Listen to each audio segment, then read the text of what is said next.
가을을 맞이하는 것이 이토록 기다려본 적이 없는 한 주였습니다.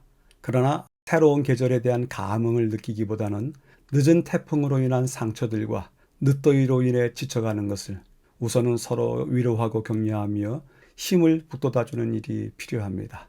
이러한 때에 일주일 동안 여러분의 교회와 가정이 평안하셨기를, 그리고 지쳐가는 생활이 곧 평안해지기를 기원해 봅니다. 이번 기회는 우리의 아들과 딸들의 삶이 어떠할지를 함께 고민하기 위해서 신앙을 우리 삶에 구체화시키도록 권면하는 청년에게 보내는 기별을 확인하도록 하겠습니다. 비록 청소년, 청년들을 위한 권면이기는 하지만 실체가 있는 삶의 길을 제시한다는 입장에서 우리 모두의 신앙이 어떻게 내면화되어야 하는지를 알려주기 위해 우리 자신과 격대 교육을 준비해야 되는 장년과 노년들에게 좋은 지침이 되리라 생각합니다. 첫 번째 글을 확인하도록 하겠습니다. 그대는 그대 자신이 세워놓은 표준보다 더 높은 표준에는 절대로 도달할 수 없다는 것을 기억하라. 그러므로 그대는 표준을 높이 세워놓고 한 계단 한 계단씩, 비록 고생이 되더라도 극기와 희생으로 그 진보의 사다리 꼭대기까지 올라가라. 아무것도 그 일을 방해하지 못하도록 하라. 운명이라는 것이 아무리 사람을 변통할 수 없을 만큼 단단히 붙잡아 맨다 할지라도 그것을 타개할 길이 없는 것은 아니다. 역경은 그것을 극복하고자 하는 굳은 결심을 일으킨다. 한 장벽을 깨트리면 전진할 더욱 큰 기능과 용기를 얻게 된다. 단호한 결심을 가지고 옳은 방향으로 매진하라. 우리 자신도 그러하지만 우리의 아들과 딸들에게도 이 말씀이 그들의 마음의 한 부분에 자리 잡게 되기를 기원해 봅니다. 교과 총론입니다. 이 총론에 대한 이해를 기반으로 전체 교과를 공부한다면 쉽게 공부할 수 있습니다. 따라서 입문이면서 개요인 총론을 확인하는 일을 여러 번 해야 될 필요가 있습니다. 이번 기회의 저자는 두 분의 원로 학자들이십니다.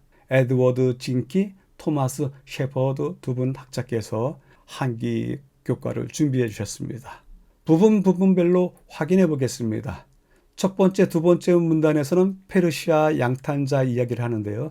그 페르시아 양탄자의 가치는 재료 자체에 있기도 하지만 새겨진 그림의 주제가 주는 아름다움에 있다라고 이야기를 합니다. 그리고 요한복음을 연구하는 매력은 하나님의 말씀의 아름다움에 있는데 때문에 문장, 장, 절, 그 맥락을 통해서 연구한다면 우리가 그 아름다움을 얻게 된다고 말씀을 주십니다. 그리고 오른쪽에 보면 요한복음에는 오직 이곳에서만 기록된 인물들의 사건이 있고 이곳만의 언어와 주제가 있다. 어떤 특별한 목적이 있을 것입니다. 그것을 배우게 될 텐데요. 마지막으로 요한복음 안에 나오는 세부적인 항목을 살피는 가운데서도 커다란 주제를 놓치지 말아야 한다 라고 하면서 전체적으로 성경 연구의 기본이 되는 방법론을 제시하고 있습니다. 이에 따른 연구로 말미암아 사기에는 큰 유익을 얻게 되시기를 기대해 봅니다. 오늘 이야기는 다시 갈릴리 지역으로 인도하는데요. 5날 이야기 중에 첫 번째 이야기는 혼인잔치가 있었던 마을 가나에 대한 이야기입니다. 보시는 그림은 조금은 작기도 하고 비좁은 곳에 있는 혼인잔치 기념교회입니다. 본문에서 그것을 살펴보도록 하겠습니다. 제1과의 제목은 길을 보여주는 표적들입니다. 제1과 제목에는 전체 교과를 이끄는 중요한 단어가 들어가 있는데요. 표적입니다. 기적, 이적 등과는 다른 뚜렷한 의미가 들어있는데요. 이것은 예수님의 신비함과 신성을 드러내는 용어이기도 합니다. 우리가 예수님 사건을 다룰 때 그분의 놀라우신 역사에 대하여 물리적인 입장에서의 기적이나 현상적인 입장에서의 이적으로 읽는 것이 아니라 표적으로 읽는 까닭을 앞으로 배워가도록 하겠습니다. 이번 주 교과의 매일의 제목입니다. 일요일 가나의 혼인잔치, 월요일 갈릴리에서의 두 번째 기적, 화요일 베데스다 연못의 표적, 수요일 굳은 마음, 목요일 예수님의 주장. 이번 주 내용은 주님의 공생의 초기 사역 중에서 보이셨던 표적 색과 그 의미들을 다루고 있습니다. 교과를 재구성해 보도록 하겠습니다. 일요일과 월요일과 화요일을 한데 묶어서 주님 공생의 사역의 초기의 표적들 3가지를 다루고요. 수요일과 목요일은 한데 묶어서 표적에 대한 반응, 그리고 예수님의 반문을 다루고 있습니다. 확인해 가도록 하겠습니다. 이번 주 교과의 기억절입니다. 예수께서 제자들 앞에서 이 책에 기록되지 아니한 다른 표적도 많이 행하셨으나 오직 이것을 기록함은 너희로 예수께서 하나님의 아들 그리스도이심을 믿게 하려 함이요 또 너희로 믿고 그 이름을 힘입어 생명을 얻게 하려 함이니라. 기억절에 나오는 중요한 메시지는 표적을 많이 행하셨다는 점이 아니라 표적이 지향하는 목표가 무엇인지를 가리키고 있습니다. 모든 표적은 예수님이 그리스도이심을 믿게 하는 것이고 이에 그 이름을 힘입어 생명을 얻는 것이라고 합니다. 때때로 우리는 그분께서 그리스도이심을 믿기는 하지만 한 걸음 더 나아가 생명까지 얻는 일에 이르지 못하는 경우를 종종 목격하게 됩니다. 그리스도인이 되었지만 생명은 여전히 변하지 않는 인간 심성과 행동으로 살아가기 때문에 그렇습니다. 새 생명은 이제까지와는 전적으로 다른 존재 방식임이 분명합니다. 요한복음 내내 그 새로운 생명에 대해서 찾아가도록 하겠습니다. 기억절 말씀을 간략하게 줄여보겠습니다. 이것을 기록함은 그리스도를 믿게 하려 그리고 생명을 얻게 하려 함이라 말씀하고 있습니다. 전체 배경을 확인하도록 하겠습니다. 길을 보여주는 표적들. 요한은 왜 복음서를 기록했는가? 예수님의 초기 기적 중 몇 가지, 그리고 기적을 표적이라고 부른다라고 하는 용어들로 주제들을 이끌고 있는데요. 전체 배경에서 말하는 것은 요한복음 표적을 말하고 있고 그 표적에 대한 반응을 이야기하고 있다라는 것을 설명하고 있습니다. 확인해 가도록 하겠습니다. 요한은 왜 복음서를 기록했습니까? 예수님의 이적이나 특정한 가르침을 강조하기 위해서였습니까? 그가 예수님께서 하신 일을 기록한 이유는 무엇입니까? 성령의 인도하심과 감동을 통해 요한은 그 이유를 설명합니다. 그는 그리스도의 생애에 대해 기록할 내용이 더 많지만 이것을 기록한 것은 예수께서 하나님의 아들 그리스도이심을 믿게 하려 함이요 또 너희로 그 이름을 힘입어 생명을 얻게 하기 위함이라고 말합니다. 중간 부분에서는요. 이번 주는 혼인잔치에서 물을 포도주로 바꾸신 일부터 시작해서 위급했던 어떤 이의 아들을 건강하게 회복시키신 일, 그리고 베데스다 목가에서 병자를 고치신 일까지 예수님의 초기 기록 중에 몇 가지에 대한 요한의 기록을 살펴볼 것입니다. 마지막 부분이요. 요한은 이러한 기적을 표적이라고 부릅니다. 표적은 예수께서 메시아라는 더 깊은 실체를 가리키는 기적적인 사건을 말합니다. 이 모든 기록에서 우리는 믿음으로 반응한 사람을 만나게 될 것입니다. 그들의 모범은 우리도 같은 선택을 하도록 초대하고 있습니다. 전체 배경을 요약해 보도록 하겠습니다. 요한복음 생명을 얻게 하려 기록되었다. 이번 주에는 초기 사역 중에서 표적 3개를 말하고 있다. 그리고 중요한 것은 그들이 다 믿음으로 반응하였다. 그 반응을 우리도 역시 똑같이 모범 삼아서 선택해야 되지 않는가 줄이고 있습니다. 여쭈어봅니다. 예수님을 그리스도시라고 믿습니까? 새 생명을 얻었습니까? 이것이 전체 배경의 마지막 부분에 나오는 이야기인데요. 다시 한번 추려서 여쭤보게 됩니다. 첫째 날입니다. 가나의 혼인잔치. 강력한 표적, 그리고 그 선지자 예수님은 마지막으로 발효되지 않은 포도주에 대해 가나의 혼인잔치에 대한 모든 이야기를 다 담고 있습니다. 첫째 날 강력한 표적이 주어졌다. 모세가 이야기했던 그 선지자가 연상케 된다라고 이야기하고 있습니다. 우선은 요한복음 2장을 읽어보겠습니다. 갈릴리 가나에 혼인이 있어 예수와 그 제자들도 혼인의 청함을 받았더니 항아리에 물을 채우라. 물로 된 포도주를 맛보고 어디서 났는지 알지 못하되 이 처음 표적을 갈릴리 가나에서 행하여 그 영광을 나타내심에 제자들이 그를 믿으니라. 본문을 확인하도록 하겠습니다. 예수님께서 물을 포도주로 바꾸시는 기적은 제자들이 예수님을 따르기로 결심하는 증거가 되었습니다. 그 일은 분명히 그분이 하나님께서 보내신 분이시라는 강력한 표적이 되었습니다. 하지만 제자들은 그분이 하나님이라는 사실을 이해할 준비는 되어 있지 않았을 것입니다. 가운데 부분이요. 모세는 이스라엘 백성의 지도자였고 많은 표적과 기사로서 이스라엘을 애굽에서 인도해냈습니다. 모세는 이스라엘을 애굽에서 해방시키기 위해서 하나님께서 사용하신 사람이었습니다. 모세는 그들의 구원자였고 하나님은 모세를 통해서 그와 같은 선지자가 올 것이라고 이스라엘에게 오시는 그의 말을 들으라고 하셨습니다. 모세가 말한 그 선지자는 예수님이신데 예수님은 요한복음 2장에서 이스라엘 자손이 애굽에서 구원받았던 일을 생각하게 하는 첫 번째 표적을 행하십니다. 애굽인들에게 나일강은 생명의 젖줄이고 신으로 받아들여졌습니다. 애굽에 내린 첫째 재앙은 나일강을 향하였고 그 물을 피로 만들었습니다. 그러나 예수님은 가나에서 비슷한 첫 번째 기적을 행하셨지만 물을 피로 바꾸는 대신에 포도주로 바꾸셨습니다. 구약 백성들은 어떤 의식을 행하기 전에 그들의 몸을 씻고 손을 씻는 정결 예식을 했습니다. 그때 물이 필요했는데 그 정결 예식에 사용되는 6개의 물 항아리에 있었던 물을 가지고 이 기적을 행하신 것입니다. 마지막 부분은요. 요한은 물을 포도주로 바꾼 사건의 출애굽 사건을 연상시키는 세부 사항을 함께 기록함으로써 예수님을 우리의 구원자로 가리키고 있습니다. 연회장은 예수님이 주신 발효되지 않은 포도주에 대해서 어떻게 생각했습니까? 그는 실제로 음료의 품질에 놀랐고 사람들은 예수님이 행하신 기적을 몰랐기 때문에 가장 좋은 것을 마지막을 위해 남겨두었다고 생각을 했습니다. 이 음료가 포도주인지 포도즙인지에 대한 논란이 많이 있는데요. 헬라어 오이노스는 신선한 포도즙도 되고 발효된 포도주 모두 일컫는 데 사용이 됩니다. 단어 자체로는 구별이 안 됩니다. 이에 대해서 선지자는 예수님의 기적에 의해 만들어진 음료는 술이 아니었다고 분명하게 말합니다. 의심할 여지 없이 어떤 일이 있었는지 아는 사람들은 그가 행하신 기적의 놀라움을 금치 못했습니다. 교훈의 말씀입니다. 그분이 혼인잔치에 모인 손님들을 위하여 만드신 발효되지 않은 포도즙은 건강에 좋고 원기를 새롭게 하는 음료였다. 이런 것이 바로 우리 구주와 당신의 제자들이 첫 성찬식에서 사용한 포도즙이었다.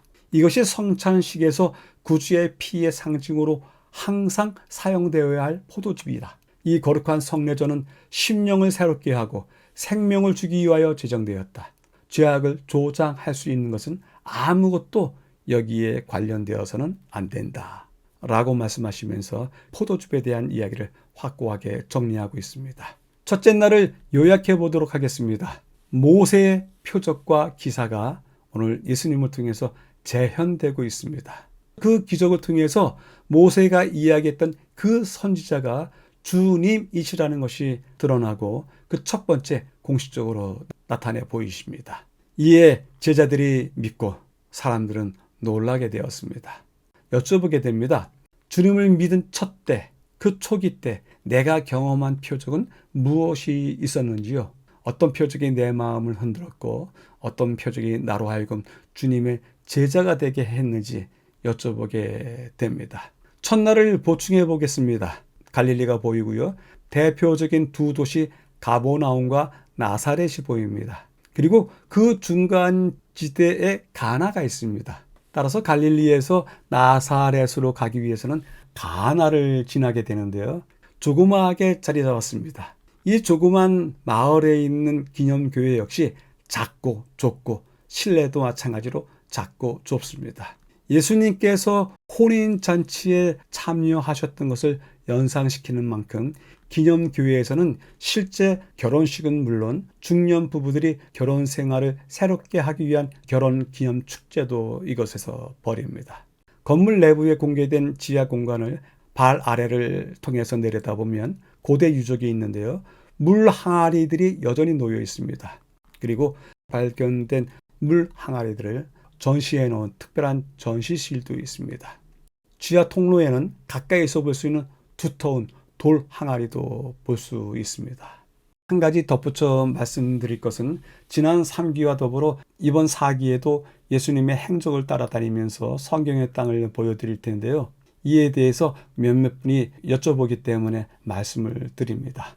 이렇게 여러 자료들을 준비하는 과정은 시간이 매우 많이 드는 작업입니다. 그럼에도 불구하고 이렇게 준비하는 까닭은 성경 연구에 대한 필요와 그동안 받은 혜택이 컸기 때문에 다시 돌려드리는 것이 마땅하다 생각하여 그렇게 합니다. 긴 시간을 들여서 교과를 준비하는 첫 번째 이유는 하나님께서 인간 역사를 배경으로 당신의 사역과 섭리를 행하셨기에 성경의 땅 자체가 매우 중요한 사료가 됩니다. 다시 말해서 고고학과 성경의 땅에 대한 현장 체험은 구약과 신약의 역사와 기별을 이해하는 데 중요한 바탕이 됩니다. 이에 여러분들에게 보여드리는 자료를 듣고 보시면서 스스로 확인하시는 연구 과정을 갖는다면 우리 신앙을 내면화하여 견고케 하는 입장에서 큰 성과를 거두리라 생각합니다. 이에 많은 관심을 여전히 가져주시기를 기대해 봅니다. 긴 시간 준비 과정을 거치는 두 번째 이유는 학위 공부를 하던 시절 스승님께서 기회를 주심으로써 10년 넘게 성경의 땅과 유럽 문화 탐사를 다녔고 그에 따른 경험은 매우 값진 것이었습니다. 때문에 스승님과 함께 동행했던 탐사대원들에게서 얻은 혜택이 말로 표현할 수 없으리만큼 큽니다. 이에 지금은 그 받은 바 혜택을 채널을 시청하시는 분들한테 돌려드릴 때라고 생각합니다. 지중해를 중심으로 해서 주변 세 대륙, 유럽과 아시아와 아프리카를 경험한 것은 매우 큰 혜택이 분명합니다. 그러한 은택과 경험 속에서 성경의 땅 탐사를 다녀온 후 그 흔적들을 짚어보는 계기가 있어서 고고학을 통한 성경의 역사적 사건을 되짚어본 책을 스승님과 함께 저술한 책이 한 권 있고요. 스승님께서 독자로 쓰신 고고학 책도 또 한 권 있습니다. 세트로 이루어진 고고학 책이 발행되어 있는데요. 여러분들에게 도움이 될 듯 싶어서 말씀을 드립니다. 필요하신 분들을 위해서 이 책에 대한 내용은 이번 주 방송 마지막 부분에 공지해 드리겠습니다. 참조하시기 바랍니다. 둘째 날입니다. 갈릴리에서의 두 번째 표적을 설명하면서 영적 결핍이 아들의 목숨을, 그리고 마지막에 예수님의 자비에 맡기며 아들을 고쳐달라고 간청했다. 지금 몇 단어를 보는 것만으로도 둘째 날 이야기는 두 번째 표적의 놀라운 의미를 보여줍니다. 더더욱 그것과 더불어 왕의 신하의 믿음 또한 발견하게 됩니다. 그 본 내용을 확인하도록 하겠습니다. 우선은 성경 말씀 요한복음 4장을 읽겠습니다. 전에 물로 포도주를 만드신 곳이라. 너희는 표적과 기술을 보지 못하면 도무지 믿지 아니하리라. 주여, 내 아이가 죽기 전에 내려오소서. 가라, 내 아들이 살았다 하신대 그 사람이 예수의 하신 말씀을 믿고 가더니 내 아들이 살았다 말씀하신 그때인 줄 알고 자기와 그 온 집안이 다 믿으니라. 본문을 확인하도록 하겠습니다. 예수님은 모든 지상 사역 동안에 사람들이 그분을 믿을 수 있도록 표적을 행하셨고 요한은 그들과 같이 우리도 예수님을 믿을 수 있도록 그것을 기록했습니다. 요한은 갈릴리에서 예수께서 행하신 두 번째 표적을 설명하면서 가나의 혼인잔치에서 행하신 첫 번째 표적을 다시 언급합니다. 왜 언급할까요? 요한은 가나의 혼인잔치에서 본 그 표적을 통해서 예수님이 누구신지를 분명히 말하였다고 말하고 있는 것처럼 보입니다. 그는 그 표적을 통해서 그렇게 믿게 되었다고 또한 고백하고 있는 것입니다. 그런 다음에 요한은 이것은 예수께서 유대에서 갈릴리로 오신 후에 행하신 두 번째 표적이라고 덧붙입니다. 첫 번째 표적이 가나에서 있었고 두 번째 표적이 오늘 행해지고 있습니다. 가운데 부분이요. 언뜻 보면 왕의 신하의 간청에 대한 예수님의 대답이 가혹해 보일 수도 있습니다. 하지만 이 왕의 신하는 아들의 치료를 예수님을 믿는 기준으로 삼고 있었습니다. 예수님은 왕의 신하의 마음을 읽으시고 아들의 생명을 위협하는 병보다 더 심각한 영적 질병이 그에게 있다는 것을 정확히 찾아내셨습니다. 마른 하늘에 번개가 치는 것처럼 자신의 영적 결핍이 아들의 목숨을 앗아갈 수 있다는 것을 깨달았습니다. 예수님이 기적을 행하셨다고 해서 그분이 메시아인 것은 아닙니다. 이것을 잘 구별하고 아는 것이 중요합니다. 기적을 행하는 사람들 중에 일부는 참 선지자였지만 거짓 선지자들도 있습니다. 기적은 초자연적인 존재가 있음을 보여주지만 모든 기적이 다 하나님에게서 오는 것은 아닙니다. 사탄도 기적을 행할 수 있기 때문입니다. 세 번째 부분이요. 그 신하는 고뇌 가운데 자신을 예수님의 자비에 맡기고 아들을 고쳐달라고 간청합니다. 예수님은 그를 안심시키시면서 가라, 내 아들이 살아있다라고 말씀합니다. 본문에 살았다라고 하는 단어가 나오는데요. 헬라어 동사 제라고 합니다. 이 단어는 미래적 현재형이라고 하는 시제를 가지고 있는데요. 미래의 사건을 마치 이미 일어나고 있는 것처럼 확신을 가지고 말할 때 미래적 현재형을 씁니다.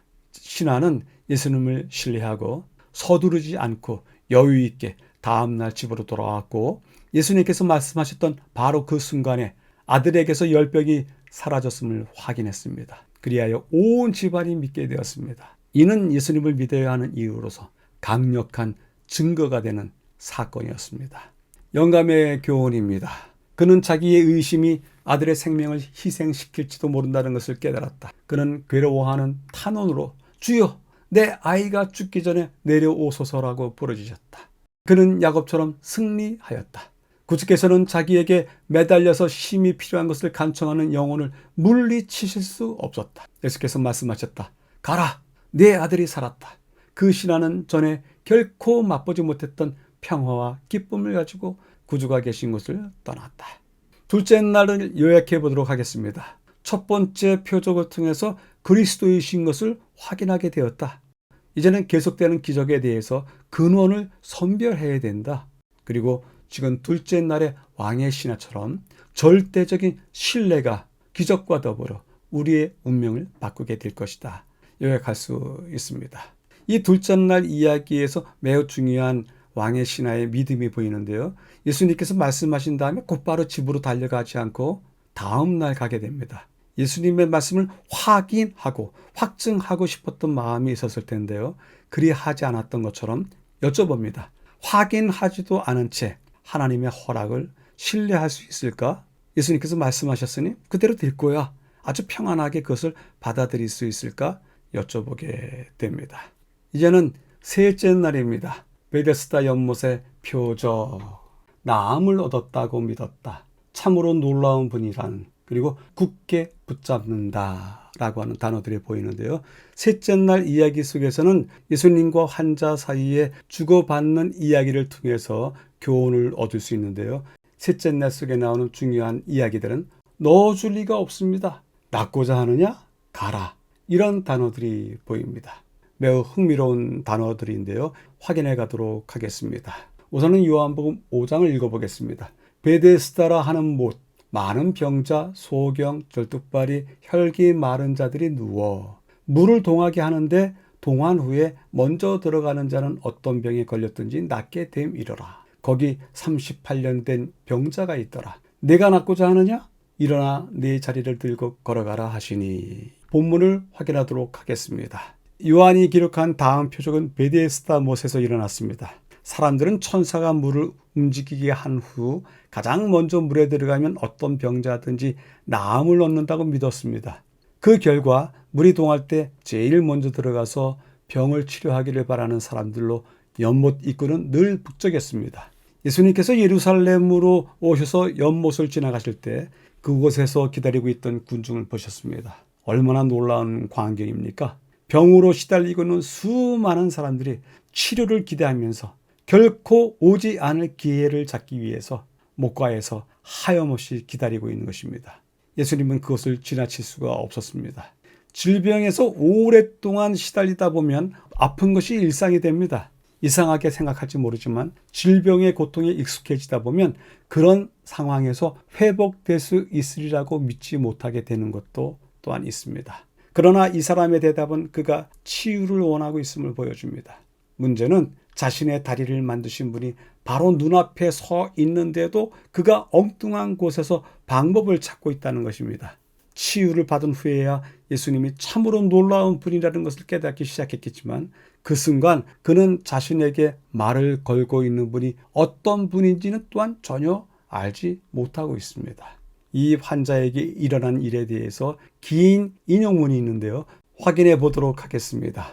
예수께서는 이 고통받는 사람에게 당신을 믿으라고 요구하지 않으신다. 그는 단지 일어나 네 자리를 들고 걸어가라라고만 말씀하신다. 그러나 그 사람의 믿음은 그 말씀을 굳게 붙잡는다. 모든 신경과 근육이 새로운 생명으로 전율하고 무력하던 팔다리가 힘있게 움직인다. 그가 의심하지 않고 그리스도의 명령에 순종하기로 자기의 뜻을 정하자 그의 모든 근육이 그의 의지에 반응한다. 두 발을 힘차게 내디디며 그는 자신에게 활력이 돌아왔음을 느낀다. 예수께서는 하나님의 도움에 대한 아무런 보증도 그에게 주지 않으셨다. 그 사람은 멈추어 의심하여 나을 수 있는 유일한 기회를 놓칠 수도 있었다. 그러나 그는 그리스도의 말씀을 믿었으며 그 말씀에 의지하여 행동함으로 힘을 얻었다. 이 38년 된 환자가 어떻게 해서 주님의 말씀을 그렇게 단번에 믿을 수가 있었을까요? 그 믿음이 실체가 되고 현실이 되는 감격적인 장면을 우리가 목격하고 있는 것입니다. 교훈은 다음과 같이 이야기합니다. 율법은 안식일의 세속적인 일을 금지한다. 생계를 위한 일은 중지해야 한다. 세속적인 향락이나 이익을 위한 노동은 그날에 적법하지 않다. 하나님이 당신의 창조하시는 역사를 쉬시고 안식하심으로 그날을 거룩하게 하신 것처럼 사람도 그의 일상생의 일에서 떠나서 이 거룩한 시간을 건전한 안식과 예배와 거룩한 일을 위하여 바쳐야 한다. 그리스도께서 병자를 고치신 사업은 율법에 완전히 일치했다. 그 행위는 안식일을 존귀하게 했다. 이제 셋째 날을 요약해 보도록 하겠습니다. 돌아오지 않는 기회임에도 불구하고 수많은 사람들이 목가에서 기다리고 있다. 주님 앞일지라도 다른 방법을 찾는다. 그럼에도 불구하고 보증도 없었지만 말씀을 따랐다. 주님께서 보여주셨던 기적도 표적이지만 이 38년 된 환자가 보여줬던 믿음도 우리 앞에 중요한 모본이 된다는 것을 확인할 수 있습니다. 여쭤보게 됩니다. 우리는 기회를 뚫을 수 있는 묘수를 찾고 있습니까? 대부분 그럴 수 있습니다. 때문에 아무런 보증도 없이 기다린다는 것은 참으로 어려운 일인데 그럼에도 불구하고 이 환자처럼 보증도 없이 기다리고 믿을 수가 있을까요? 여쭤보게 됩니다. 셋째 날을 보충해 보겠습니다. 현재의 사전은 1세기 예루살렘의 모형 도시인데요. 제3기에서도 한번 소개해 드린 적이 있습니다. 이것을 확인해 보도록 하겠습니다. 정 가운데 성전이 있고요. 그림으로 보는 성전 오른쪽에 베데스다 연못이 있습니다. 작지 않게 보였는데 실제로 규모가 큽니다. 셋째 날 사건이 있었던 것입니다. 고고학 사이트에 들어가면 발굴 중인 것이 확인이 됩니다. 2000년의 시간이 흐르면서 전쟁으로 인한 폐허와 지진이 겹치면서 현장이 매우 복잡하게 얽혀있기 때문에 발굴 과정도 쉬이 다 복구되지 않은 듯합니다. 연못에 수원이 드러나 있는데요. 그 연못 자체에 수원을 확인할 수 있습니다. 연못으로 내려가는 계단도 생생하게 보존되어 있습니다. 그리고 이 연못으로 내려가는 계단에 38년 된 환자가 앉아 있었을 것입니다. 지금 보시는 그림이 그 당시의 모습과 비슷하지 않을까 연상할 수 있습니다. 이제 잠시 예수님과 이 환자 사이의 소통을 생각해 보겠습니다. 예수님께서 근본적인 것을 묻습니다. 내가 낫고자 하느냐? 투병 생활이 오래수록 이 질문에 대한 감각이 떨어질 수 있겠지만 반대로 삶에 대한 애착이 깊을수록 낫고자 하는 열망 또한 깊어집니다. 주님께서는 이 환자에게서 그 간절함을 듣고자 원하셨습니다. 그리고 이 환자의 대답 속에서 눈물과 간절함을 읽을 수 있었습니다. 넣어줄 사람이 없습니다. 뿐만 아니라 다른 사람들이 먼저 갑니다. 이 말 속에 있는 이 환자의 절망을 생각해 보십시오. 환자에게 제일 중요한 것은 약이 아니라 가족들과 친구들의 관심입니다. 마치 지붕을 뚫고서 중풍병자를 데리고 왔던 그 친구들처럼 가족들과 친구들의 관심이 제일 중요합니다.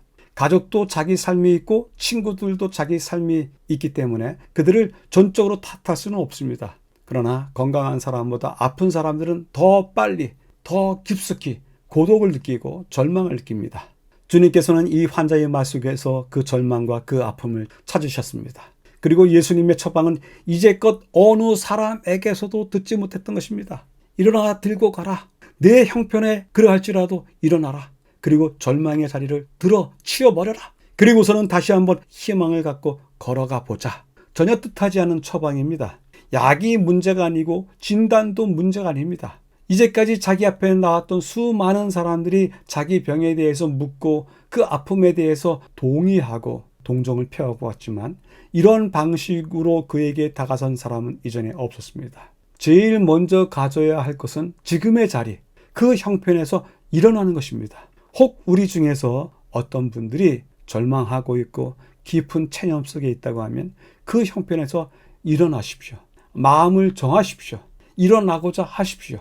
그리고는 이제까지 익숙했던 누더기 같은 삶의 공식들을 다 드러내서 버리십시오. 그리고 다시 한번 새롭게 살아가고자 하는 열망을 가져보십시오. 그리할 때 하나님께서 새 힘을 주실 것이며 새로운 문을 열어주실 것이라고 확신할 수 있습니다. 넷째 날입니다. 굳은 마음. 안식일에 이러한 일을 행하신다. 인위적인 규칙과 규정을 넘어 그리고 잘못된 믿음, 권력에 대한 사랑, 여러 가지 이야기들이 나오는데요. 넷째 날 이야기를 종합해 보면 인위적인 규칙과 규정들로 말미암아 진리를 거부하게 되었다라고 하는 것을 말씀하고 있습니다. 성경 말씀을 읽고 확인하도록 하겠습니다. 요한복음 5장 안식일인데 네가 자리를 들고 가는 것이 옳지 아니하니라. 나를 낫게 한 그가 자리를 들고 걸어가라 하더라. 고침을 받은 사람이 그가 누구이신지 알지 못하니 안식일에 이러한 일을 행하신다 하여 유대인들이 예수를 핍박하게 된지라. 본문을 확인하도록 하겠습니다. 표적, 기사, 이적이라도 하나님께서 하신 일이라는 것을 증명하는 것은 아닙니다. 그러나 그것이 하나님께서 하신 일인데도 거부하는 것은 분명 위험한 선택입니다. 예수님께서 병 고침을 받은 사람에게 자신을 나타내자마자 그는 즉시 종교 지도자들에게 자신을 낫게 하신 분이 예수님이라고 고백합니다. 이에 환자와 모든 백성이 함께 놀라운 일을 행하신 하나님을 찬양할 수 있었겠지만 종교 지도자들은 그렇지 않았습니다. 안식일에 이런 일을 행하신다 하여 유대인들이 예수를 박해하게 되었다고 합니다. 가운데 부분이요. 그들은 안식일에 아픈 사람을 치료하는 것을 긴급한 경우에만 허용해왔습니다. 그런데 지금은 허용될 단계가 아닙니다. 그 이유가 세 가지가 있습니다. 38년간 병을 앓았던 사람을 치료하는 것은 결코 응급 상황이 아니었습니다. 두 번째, 굳이 자리를 들고 가라고 할 필요까지 있었겠습니까? 세 번째요. 그가 하나님으로부터 그런 기적을 행할 수 있는 능력을 받은 사람이라면 안식일에 자리를 들고 집으로 돌아가는 것이 허용되지 않는 것도 알고 있지 않았겠습니까? 라는 생각들을 지도자들과 일반 백성들이 했습니다. 그러나 예수님께서는 참된 신앙을 억누르고 말살하기까지 하는 인위적인 규칙과 규정의 폐해를 가르치고 제자들을 더 깊은 성경적 진리로 인도하기 위해서 때때로 이러한 의도적인 일을 행하셨습니다. 이번 주에 우리가 새겨들어야 될 중요한 내용이 이것입니다. 예수님께서는 참된 신앙을 억누르고 말살하기까지 하는 인위적인 규칙과 규정의 폐해, 그런 문장을 보게 되는데요. 이러한 경우들이 종종 느껴지기도 하고 또한 한 개인에게 부딪힘으로 오기도 합니다. 우리가 주의해야 될 문제 중에 하나입니다. 마지막 부분에서는요. 명백하게 주어진 증거들에도 불구하고 사람이 얼마나 영적으로 무감각해질 수 있는지에 대해서 이 구절들이 가르치는 바가 있습니다. 그 해석을 잘 하고 있기 때문에 한 번에 정리해 보도록 하겠습니다. 종교 지도자들이 그토록 눈이 멀게 되었던 이유 첫 번째, 부패한 마음 때문이다. 두 번째, 잘못된 믿음 때문이다. 세 번째, 권력에 대한 사랑 때문이다. 네 번째, 복종하지 않는 마음 때문이다. 혹 우리도 하나님에 대한 신앙을 자기 것만이 옳다고 생각하는 주장이 있을 경우 이러한 것들에 해당되지 않는가 살펴볼 수 있겠습니다. 이 모든 것들이 그들로 눈앞에 있는 진리를 거부하도록 만들었습니다. 교훈의 말씀입니다. 그들은 주의 날에 짐을 들고 다니는 것이 합당하지 않은 것을 그에게 상기시켰다. 그는 기뻐서 안식일인 줄도 잊어버린 것이다. 그는 하나님께로부터 이러한 능력을 받은 분의 명령을 순종한 데 대하여 아무런 가책을 느끼지 않았다. 그는 대담하게 대답하였다. 나를 낫게 한 그가 자리를 들고 걸어가라 하더라. 그들은 이를 행한 이가 누구인지 물었으나 그는 말할 수가 없었다. 관원들은 오직 한 분만이 이 이적을 행할 수 있다는 것을 알았다. 이미 관원들도 알고 있었군요. 그것을 설명하고 있습니다. 넷째 날을 요약해 보도록 하겠습니다. 표적을 구별할 줄 알고 그것이 하나님께로 왔다고 하면 거부하지 말라. 그리고 인간이 행하는 인위적인 규정과 규칙으로 한 개인의 삶을 억압하지 말라. 그의 믿음을 말살하지 말라. 그런 이야기도 들어있고요. 결국 그들이 예수님을 거부한 까닭은 마음과 믿음과 사랑에 있어서 모두 어긋났기 때문이고, 그러했기 때문에 진리를 거부하게 되었다. 우리도 이것 때문에 진리를 거부하지 말자라고 제안하고 있습니다. 여쭤보게 됩니다. 우리가 가지고 있는 자리, 그리고 권위, 그리고 결정하는 권력이 있기 때문에 타인의 권리를 억눌렀던 적이 있는가요? 없는가요? 여쭤보게 됩니다. 다섯째 날입니다. 예수님의 주장, 아버지께서도 일하시기 때문, 그리고 아버지와의 친밀한 관계, 그리고 자기 정죄를 보여주신다라는 단어들이 보이는데요. 다섯째 날 이야기를 줄여보면 예수님의 증언이 나오고, 그 증언 중에 가장 중요한 증언이 무엇이라고요? 하나님과 함께 일한다 라고 하는 증언을 주님께서 스스로 하고 계십니다. 그 내용이 깁니다마는 함께 살펴보도록 하겠습니다. 성경 말씀을 먼저 읽겠습니다. 요한복음 5장, 안식일에 이러한 일을 행하신다 하여 예수를 핍박하게 되는지라. 17절, 내 아버지께서 이제까지 일하시니 나도 일한다. 18절, 유대인들이 이를 인하여 더욱 예수를 죽이고자 하니 안식일을 범할 뿐 아니라 하나님을 자기의 친아버지라 하여 자기를 하나님과 동등으로 삼으심이로라. 격할 수밖에 없었던 종교 지도자들의 마음을 읽을 수 있는 구절입니다. 본문을 확인하도록 하겠습니다. 요한에게 베데스다 연못의 기적은 예수님이 어떤 분이신지를 설명할 수 있는 매우 좋은 기회였습니다. 그는 사건에 대해서는 9절에 불과한 기록을 남기지만 기적을 행하신 예수님에 대한 설명은 약 40절을 사용합니다.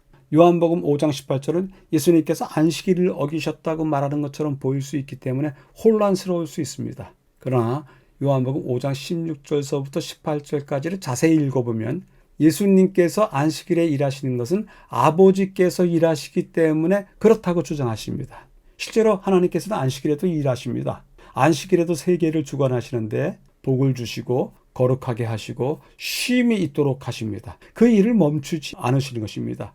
따라서 예수님께서도 안식일에 일하시는 것은 당신의 신성을 주장하시는 것이기도 합니다. 종교 지도자들은 예수님이 안식일을 어겼다고 여긴 것과 하나님과 동등하다고 주장하셨다는 이유로 그분을 박해하기 시작했습니다. 가운데 부분을 위해서 요한복음 5장을 읽어보겠습니다.